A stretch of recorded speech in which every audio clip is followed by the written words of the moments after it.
lamun kula inget ka dongeng harita di zaman Sayyidina Umar. Di zaman Sayyidina Umar aya kabeuleman. Begitu aya kabeuleman di zaman Sayyidina Umar khalifah langsung jelema neangan cai brat cek Sayyidina Umar ulah di pareman make cai. Patu pertentangan antara masyarakat jeung Sayyidina Umar. Lain kudu di pareman make cai. Di daerah ieu aya jelema nu teu ngazakat. Ulama nyaho, tah tewak si eta. Hayo bawa ka dia. Si ada zakat teu moal, gegeran. Zakat, gegeran kaluarkeun. Dikaluarkeun pareun sorangan. Marham ummat sayyidina Muhammad. Allahumma anfa'na bima 'allamtana wa 'allimna ma yanfa'una wa zidna ilman. Lamun hate geus aya cahayaan.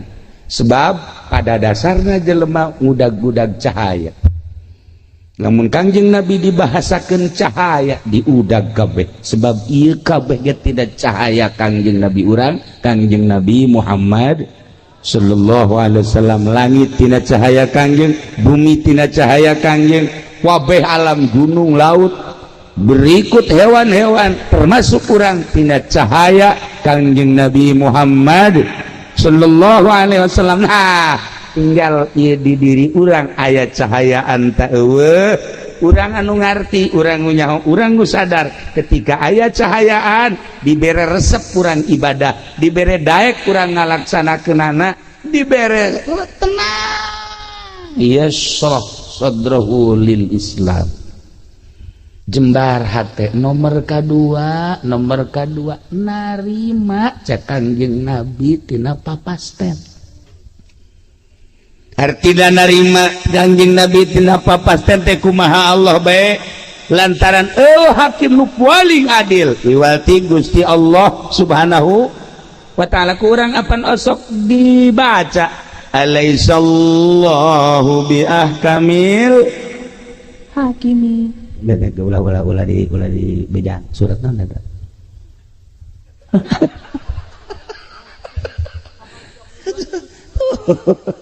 Eta teh artinya masuk dibaca ge. Tuh cak nu di tukang alhakumut cenah deh. Bejaannya na maksudna mah. Sarua ondona itu mah. Alaihissallah ya kamil hakim. Allahumma hebat na hukuman. Pang adil-adilna eueuh deh hakim nu paling hebat Allah. Wayana sakitu naon bae keputusan terhadap diri orang, terhadap halayak rame, terhadap hewan, gunung, laut, bumi, keputusan Allah. Sebab Allah teh ahkamil hakim. Urang sadar aing dijieun ku Gusti Allah model kos kieu. Nah ima urang ngaca ya dikaca. Ya Allah ya Rabbi, ya abdi ciptaan Gusti alhamdulillah dibere kasep mun kasep teh dibere gelis mun gelis teh sadar tah. Alhamdulillah. Loba tah manu kitu mah. Begitu aja pending ngaca aing jore amatnya. Ceknya ambil jeung nu di Cisoka akur. Di mana ka di Cisoka teh?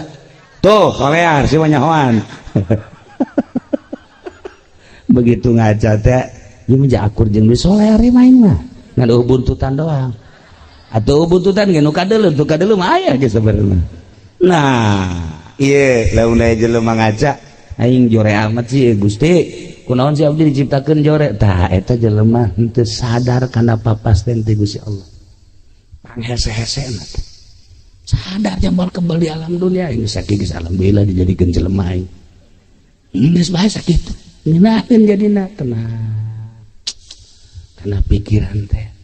Keur ngaji mah balik bae ka imang ngaca jore amat aing ge. Tuh. Coba ge. Ketika orang dibere jadi pedagang haju untung bae. Alhamdulillah ya Allah ya Rabbi maha kaya Gusti alhamdulillah. Karasa ku abdi kakayaan Gusti. Abdi dagang untung bae dikocorkeun bareng kakayaan Gusti ka abdi. Loba tah manu kitu mah. Tapi begitu nyana dagang haju rugi deh. Gusti. Ieu kumaha sih urusanana? Ieu kunaon ieu? Kok abdi dagang tapi rugi deui. Ye, coba atuh. Ka Gusti kos itu. Tah eta ngaranna henteu sadar kana papas teh eta cahayaan hatena cahayaan wa man lam yaj'alillahu lahu nura di mana ku Gusti Allah henteu diberi cahaya famalahum min nur cahaya di mana cahayaan eta kos kitu tadi tanu mantak urang kudu ngawauhan nu sugih hirup mah kudu ngawauhan nu sugih sebab aya nu sugih nya nama hayang dipentak bae lamun henteu mentak kanyana bendung lah sepeja satawan nu sugih eta mah tuh hayangna dipentak bahkan teu dipentak esok mere bae nah nu sugih eta teh deukeutan ku urang bakal lamun urang mentak anu sejen nya nama bendung tah deukeutan tah nu sugih eta nu sugih eta teh saha nu nyiptakeun langit jeung bumi tak maha sugih cak Gusti Allah aing ye nu bogana penta ku sia aing bakal mere sia teu menta ge ku aing dibere bae komo sia mun menta ka aing jeung aing mah resep jasa lamun dipenta tur lamun sia menta ka nu sejen ka Gunung Kawi misalnya aing mah teu resep jasa menta ka pamarentah ge teu resep jasa menta ka makhluk ge teu resep jasa aing penta tah Allah meresepkeun jasa dipenta hanya pendek mun dipenta geus kieu bae ya panakol ya incuna ge datang ka tiluk daek menta incuna sorangan tuh menta sama kakek ih enggak mau kenapa galak urang lamun geus bisa burak bere eta urang geus bisa make akhlak Gusti Allah taqallaku bi akhlaqillah Allah memere bae terus urang ngadeukeutan nu maha sugih bae geus ka Gusti Allah nah ieu lamun hate urang aya cahayaan hate urang aya cahayaan sadar kabeh ge horeganan diatur ku Gusti Allah Subhanahu wa taala ketika aya seorang waliullah di Baghdad begitu manehanna keur di Baghdad ternyata horenganan di daerah Tartar keur perang terus perang nyana ngadenge begitu nyana ngadenge eta peperangan geus mah awewe pararae sipil-sipil masyarakat teh budak leutik ke parae nyana ngomong kieu ka Gusti atuh kunaon eta diperangkeun sehingga eta pararae masyarakat emang eueuh nu ibadah emang eueuh nu sok udang ti peuting emang eueuh wali pan beureun aya wali maot aya ulama maot kudu maotkeun aya diperangkeun ku Gusti langsung nyana peutingna sare barang sare ngimpi kapanggih jeung hiji jelema make jubah terus nyekelan surat eta dibabawa bae begitu dibabawa kapanggih teh jeung nyana ieu surat naon eta ieu surat ti Gusti Allah coba tah bang bacakeun begitu dibaca dina tulisanana aya da'il i'tirad tinggalkeun ku maneh ngalawan Allah tinggalkeun ku maneh nentang ka Allah dibaca takunyana sebab Allah mah pang adil-adilna eta memperangkeun urusan aing gempa urusan aing banjir urusan aing angin urusan aing sia mah sia bae urusan sia cak Gusti Allah ulah sok nentang-nentang ka aing make jeung tatanya make jeung diperangkeun loba budak pararae loba manusia pararae aya kiaian aya walian urusan aing teh mah sia urusan sia geus datang ka mana sia dumadeheus ka aing hudangnyana masyaallah kaget nyana disarekan ku Gusti Allah langsung ditegur make surat model tadi wali mah kos kitu impianana teh hebat aing ngadenge haji pendi mangimpi teh ya Allah ya Rabbi diudag-udag genderuwo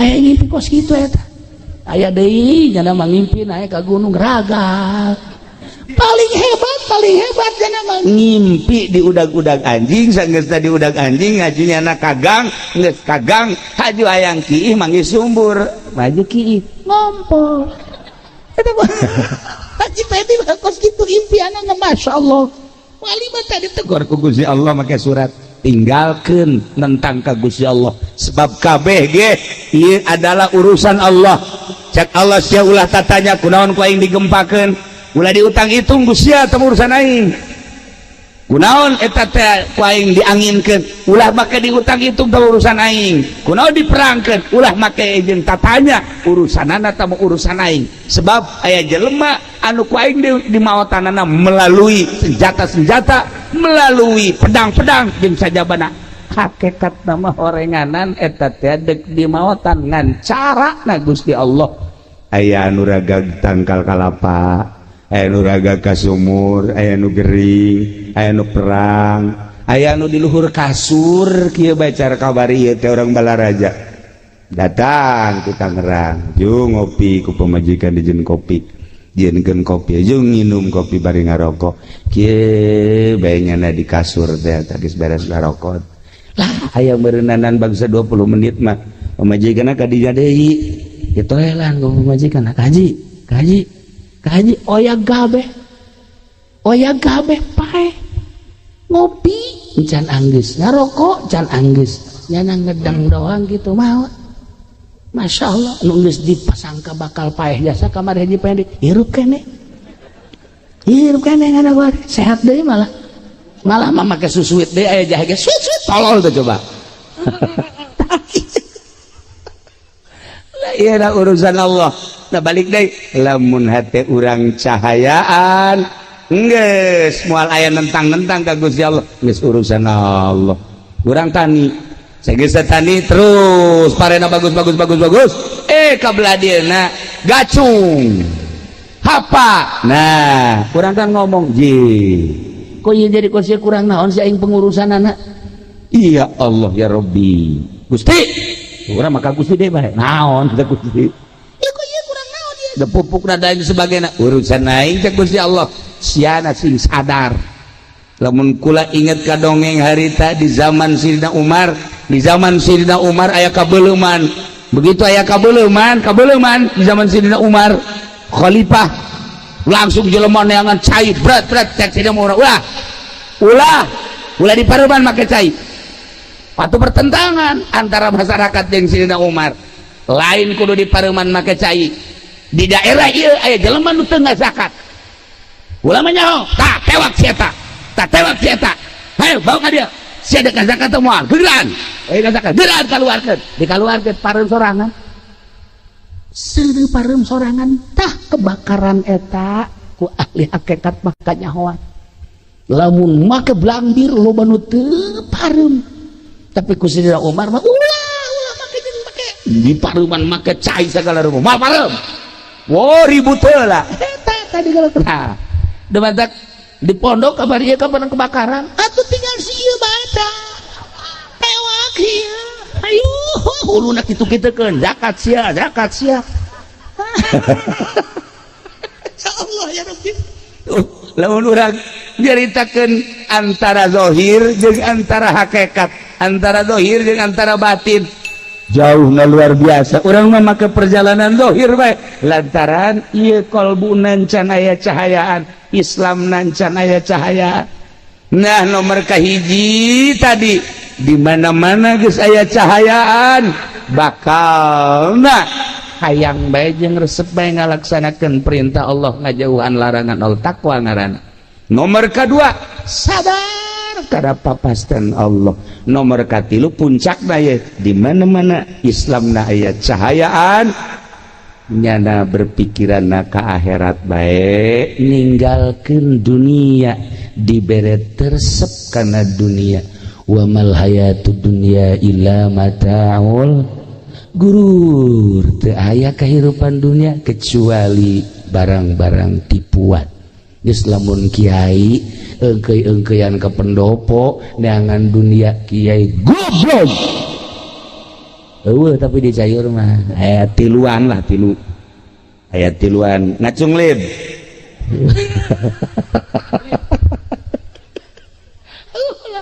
ulah neangan dunia abong-abong bisa ngaji abong-abong bisa baca Quran abong-abong nyaho hukum dipamerkeun pake neangan dunia eueuh cahayaan kiai tinggal kiai berarti ieu eueuh cahayaan tah Islamna encan puguh ngajamin ilmu nungtun kadang-kadang ilmu mawa ka neraka lamun ilmuna jadi hijab tina cahaya Nailah para jamaah kaum muslimin wal muslimat rahimakumullah, balikan deui inna dina indallahil Islam, sanyana agama nepi ka karidho ku Gusti Allah adalah agama Islam.